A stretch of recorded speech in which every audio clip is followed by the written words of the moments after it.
It's another day here in New York City. It's raining cats and dogs. Winter's poking its head back here. We thought we were out of the woods, but it's just another interesting day, I guess, friends. You never know what the weather's going to be like in New York City, and you never know what crazy news you're going to wake up to in the world that we live in. That's why you need to hit the subscribe button right now and make sure you check out my podcast, Interesting Times with Bek Lover. I gather all the headlines, all the interesting stories, all the crazy stuff that happens around the world, and I save you the time of having to scour the news and listen to some of these annoying people that are fed and paid to make you think a certain way. I'm going to make you think a certain way for free. Interesting times indeed, my friends. So let's jump into the headlines, and welcome to another episode of Interesting Times with your boy, Bek Lover. So I found this article very interesting. It's reported by Newsweek.com. Closing bars early reduced murders by 40% in one U.S. neighborhood. Reducing the hours bar and taverns could sell alcohol in a Baltimore neighborhood reduced all violent crime in the area annually by 23%. Research by the Boston University School of Public Health and the Alcohol Research Group of Emeryville, California, found that the number of murders dropped by 51% within the first month of the trial. The homicide rate fell by 40% annually compared to similar low-income neighborhoods, which had no change in the hours of alcohol sales. The findings suggest that reducing late-night hours of sale may be an effective way for cities to curb excessive drinking, as well as homicides, assaults, and other crimes. I think that's a remarkable study. I guess the Muslims don't got it wrong. I guess the fact that they've made alcohol forbidden in their religion, this clearly shows why. I mean, if we look at the verse, I believe it's in the Quran, about alcohol, it says, we've compiled a list. What does it say about alcohol? Says here that they ask you about wine and gambling. Tell them that there are great sins in them, even though they bring some profit to the people, but their sin is greater than the profit. It's interesting that wine and gambling have been asked about together. I mean, they kind of do go together.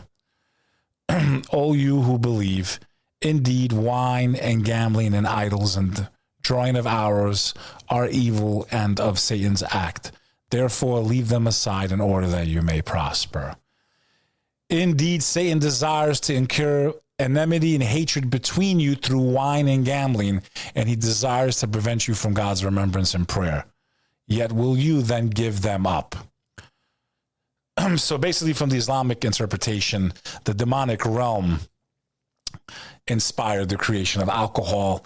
They love when human beings drink alcohol. This is a very easy way for them to influence human beings and create enmity, which is hatred, right? That's the first step to creating murder, right? When you just hate someone so much, you lose your mind, you want to kill them. So alcohol definitely has that type of impact on people. People lose their minds. They get into the heat of the moment. I've seen it many times throughout my life.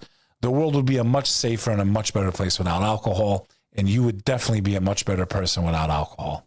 Period. I know some of you make a joke and be like, well, if I don't have my glass of wine, no. Listen, the truth of the matter is you would be a much better human being, a much healthier human being, a much more productive person if you would just give up alcohol.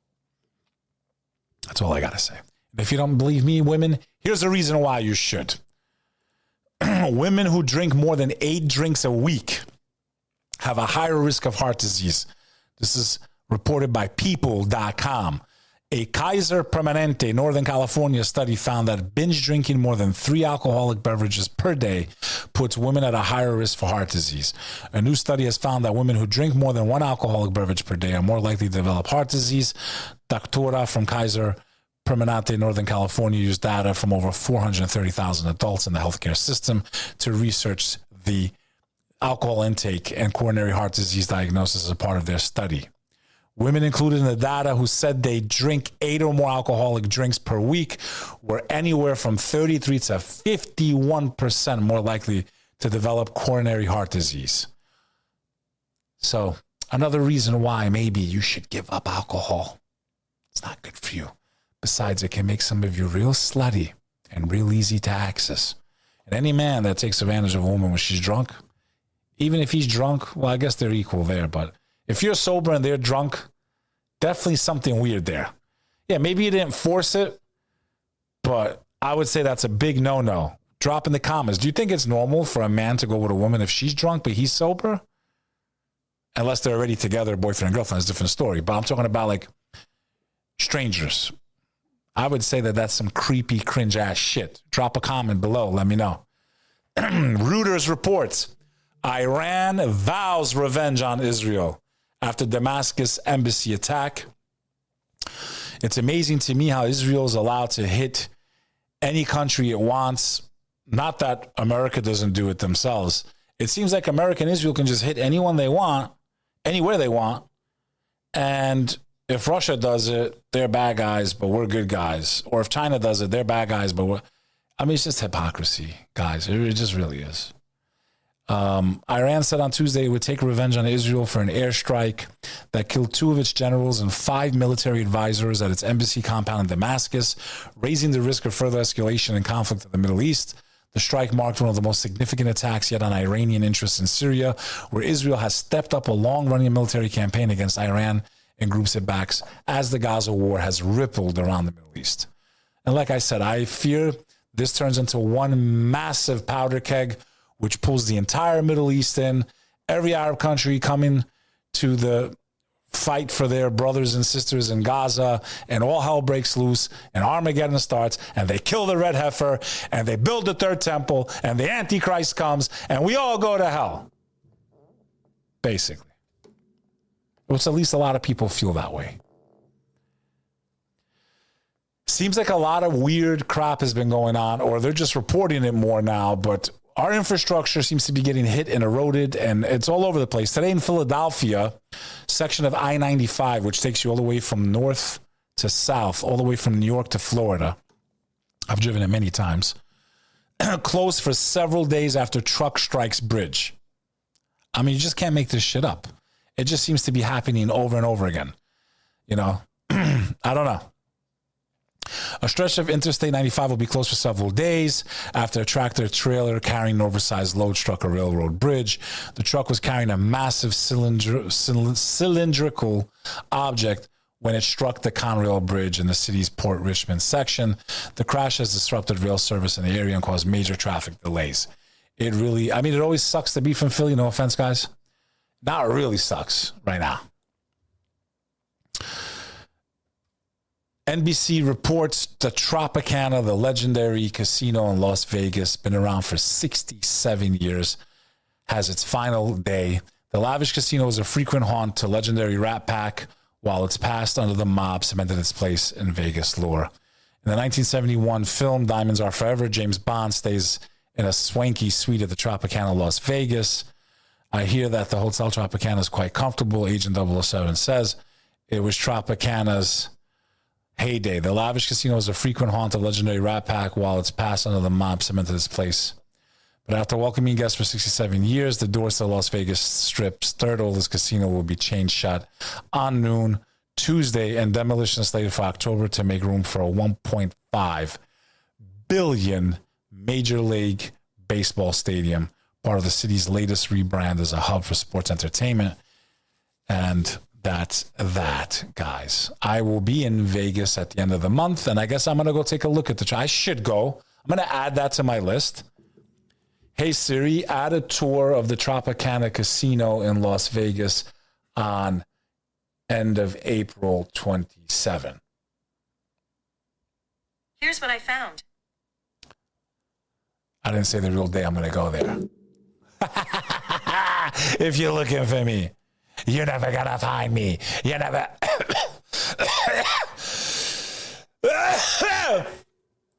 Sorry about that.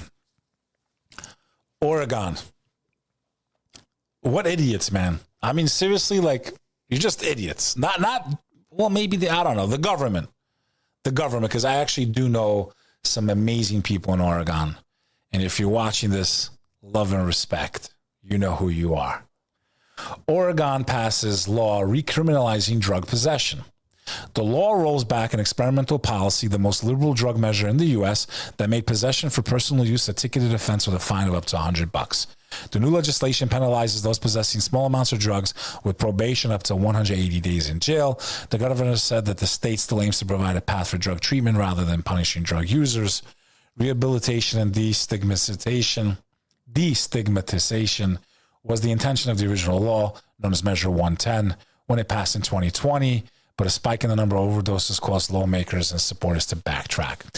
So basically, they gave a free rein, for those of you that remember this. You could do any drug you wanted in Oregon. They didn't care. They weren't going to arrest you. You weren't going to get in trouble. And basically, they turned into zombie nation, people dropping dead left and right. Now they're like, oh my God, what did we do?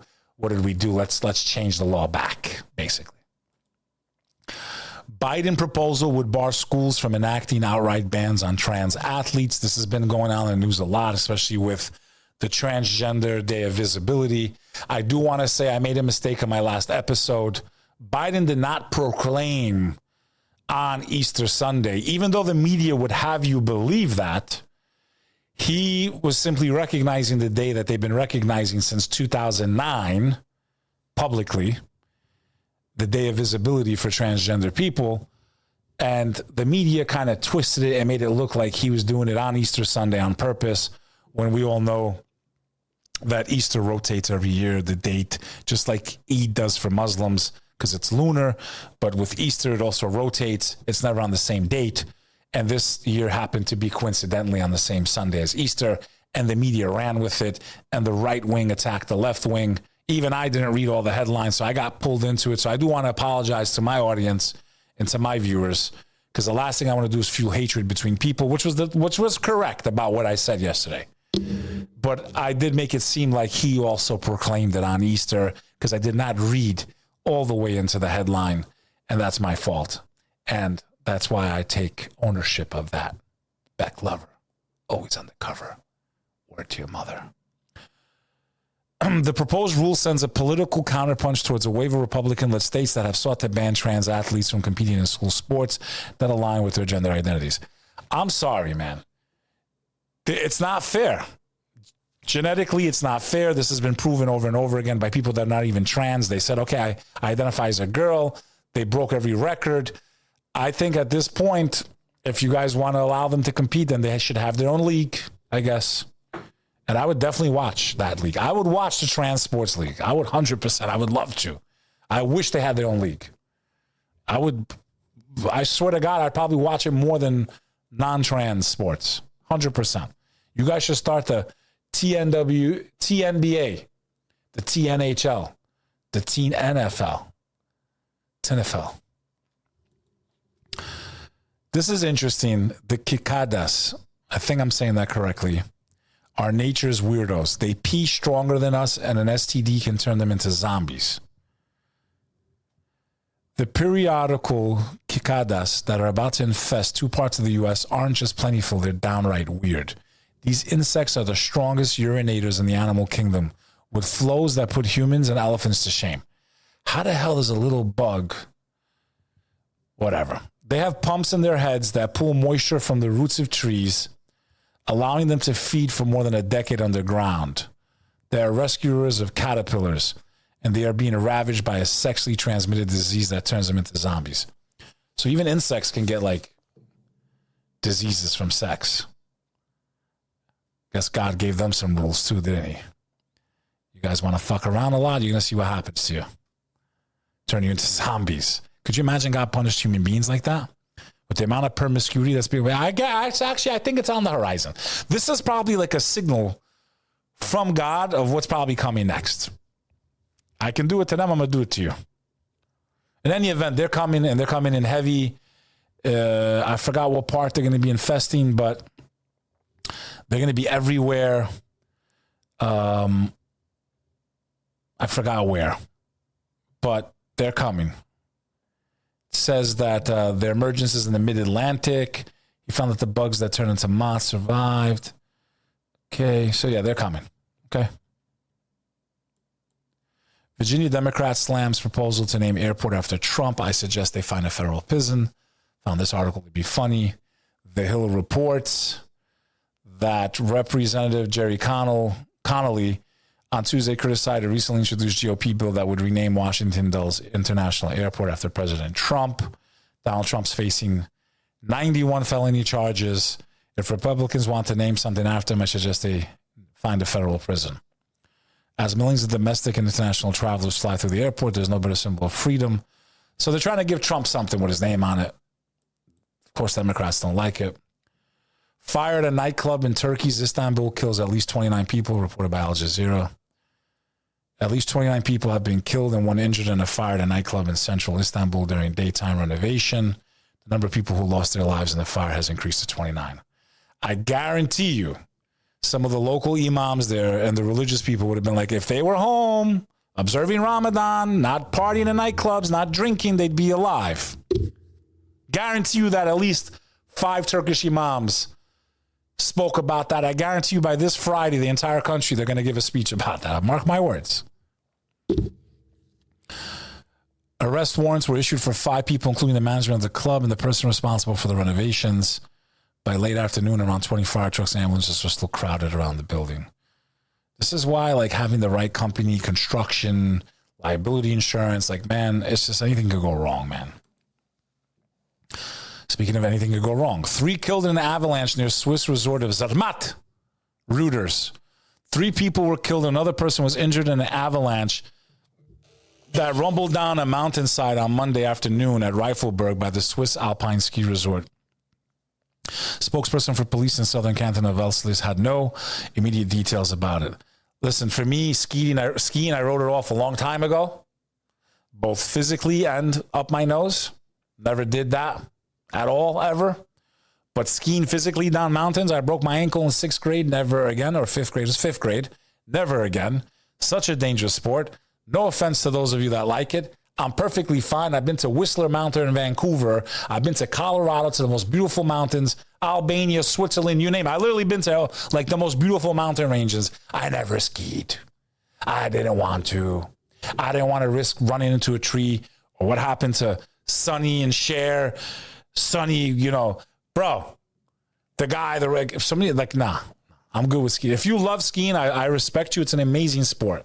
If you think I'm right, it's just too dangerous, you don't really want to do it, and I hate the cold, drop a comment, let me know. Major poultry farm to cull nearly 2 million chickens after positive bird flu. It just seems like cows are being slaughtered. Chickens are being slaughtered. Like, I'm talking about annihilated, not slaughtered, like massacred and terminated. One of Texas' largest poultry farms will cull nearly 2 million chickens this week. That's insane. The nearly 2 million chickens account for just under 4% of its flock. H5N1 bird flu. This is absolutely devastating news for Maine and the entire Panhandle region. Okay, this thing seems to be spreading, and they're about to take out 2 million chickens because of it, man. Crazy. The Hill reports e-cigarette users 20% more likely to develop heart failure. So if you think vaping is good for you, think again. Okay, 20% more likely to develop heart failure. Surging dengue cases in America cause alarm as potentially worst ever season looms. Dengue cases in the Americas rose in the first 3 months of this year by 3 times the number of infections reported in the same period last year. The head of the Pan American Health Organization said on Thursday, Brazil, Argentina, and Paraguay are the countries hardest hit by the dengue and what the PAHO officials described as potentially the worst outbreak in the Americas to date for the deadly mosquito-borne viral illness. Now keep in mind, they could make their way here to us in the northern U.S. Barba de Silva said that the entire region saw 4.5 million reported cases in all of 2023, which he said puts the Americas on track for the highest ever number of cases this year. Around 4 billion people, around half the world's population, live in areas with the risk of contracting dengue. Dengue symptoms include fever, headaches, vomiting, skin rashes, as well as muscle and joint pain in some cases, and can cause more severe hemorrhagic fever, resulting in bleeding that can lead to death. Okay, you don't want to catch this shit. That's all.